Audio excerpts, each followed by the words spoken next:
ઉછલ ગામમાંથી એક ગંભીર મામલો સામે આવ્યો છે, જ્યાં સ્મશાન ગૃહના નિર્માણ માટે ફાળવવામાં આવેલી લાખોની રકમમાં ગેરરીતિ થયાનો આક્ષેપ કરવામાં આવ્યો છે।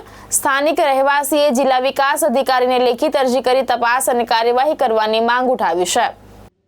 તાપી જિલ્લાના ઉછલ તાલુકાના અરજદાર અર્જુનભાઈ ગામી દ્વારા રજૂઆત કરવામાં આવી છે કે ઉછલ ગામના ફૂલવાડી ફળિયામાં સ્મશાન ગૃહ બનાવવા માટે વર્ષ 2025-26 દરમિયાન ₹5 લાખ ફાળવવામાં આવ્યા હતા।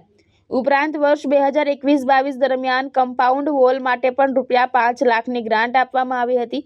આ રીતે કુલ ₹10 લાખની રકમ ફાળવવામાં આવી હોવા છતાં સ્થળ ઉપર કોઈ સ્મશાન ગૃહ કે કમ્પાઉન્ડ વોલનું નિર્માણ થયેલ નથી। અરજદારના આક્ષેપ મુજબ સરપંચ અને તલાટી કમ મંત્રીએ આ રકમનો ગેરવપરાશ કર્યો છે।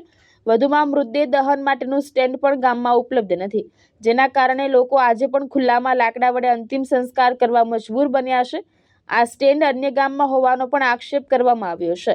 અરજદાર દ્વારા સમગ્ર મામલે સ્થળ તપાસ કરી જવાબદાર લોકો સામે કાયદેસરની કાર્યવાહી કરવાની માંગ કરવામાં આવી છે। હાલ આ મામલે જિલ્લા પ્રશાસન સુધી પહોંચ્યો છે અને હવે તપાસ બાદ જ સત્ય બહાર આવશે।